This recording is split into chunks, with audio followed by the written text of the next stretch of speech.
بسم اللہ الرحمن الرحیم۔ ڈیئر اسٹوڈنٹ، السلام علیکم۔ مجھے امید ہے کہ آپ لوگ خیریت سے ہوں گے اور اللہ تعالیٰ سے دعا ہے کہ اللہ تعالیٰ سب کو خوش اور آباد رکھے۔ وہ اسٹوڈنٹ جو میرے اس چینل پہ نئے ہیں، ان سے گزارش ہے کہ وہ میرے اس چینل کو زیادہ سے زیادہ سبسکرائب کرے اور اس ویڈیو کو لائک اور شیئر کرے تاکہ وہ طلبہ جن تک یہ ویڈیو نہیں پہنچتی ان تک پہنچ جائے اور ان کو معلومات حاصل ہو۔ تو آج کی اس ویڈیو میں ہم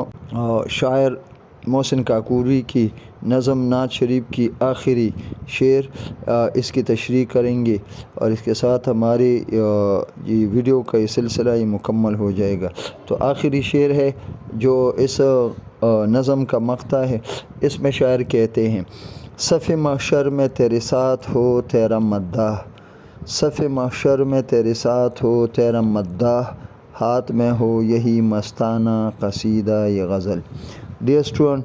اس شعر کا مفہوم اس طرح ہے، شاعر اس نعتیہ کلام کو اپنے اس نعت شریف کو اپنے لیے آخرت میں اللہ کے دربار میں نجات کا باعث بن جانے کی خواہش رکھتا ہے۔ اب ہم اس شعر کی آسان تشریح اس طرح کرتے ہیں۔ محسن کاکوری اس شعر میں وہ کہتے ہیں کہ جب آخرت کا دن ہو اور سزا اور جزا کا دن ہو، محشر کا دن ہو، تو اس دن جب انسان صفوں میں قطاروں میں کھڑے ہوں گے تو میری خواہش ہے کہ میں آپ صلی اللہ علیہ وسلم کے ساتھ رہوں گا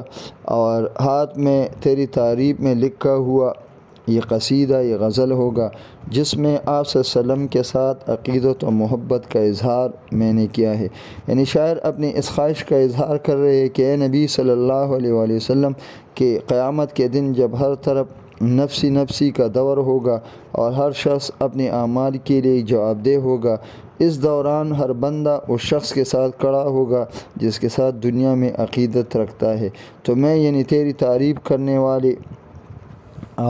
آپ صلی اللہ علیہ وسلم کے ساتھ کھڑا رہوں گا۔ یعنی میری خواہش ہے کہ میں نے دنیا میں آپ صلی اللہ علیہ وسلم کی عقیدت اور محبت میں جو نعتیہ کلام لکھا ہے تو میری خواہش ہے کہ میں آپ کے ساتھ کھڑا رہوں گا، اور ثبوت کے طور پر میرے ہاتھ میں یہ قصیدہ اور یہ غزل ہوگا جس میں میں نے آپ صلی اللہ علیہ وسلم کی تعریف بیان کی ہے۔ اور اگر اللہ مجھ سے پوچھے کہ اے محسن تم دنیا سے میرے لیے کیا لائے ہو، تو میں یہ قصیدہ یہ غزل اللہ کے دربار میں پیش کر دوں گا کہ اے رب العالمین، میں دنیا سے آپ کے لیے آپ کی محبت اور آپ کے پیغمبر کی محبت کا یہ تحفہ ساتھ لے کر آیا ہوں۔ تو اس طرح اللہ پاک خوش ہو جائے گا اور وہ میری نجات کر دے گا۔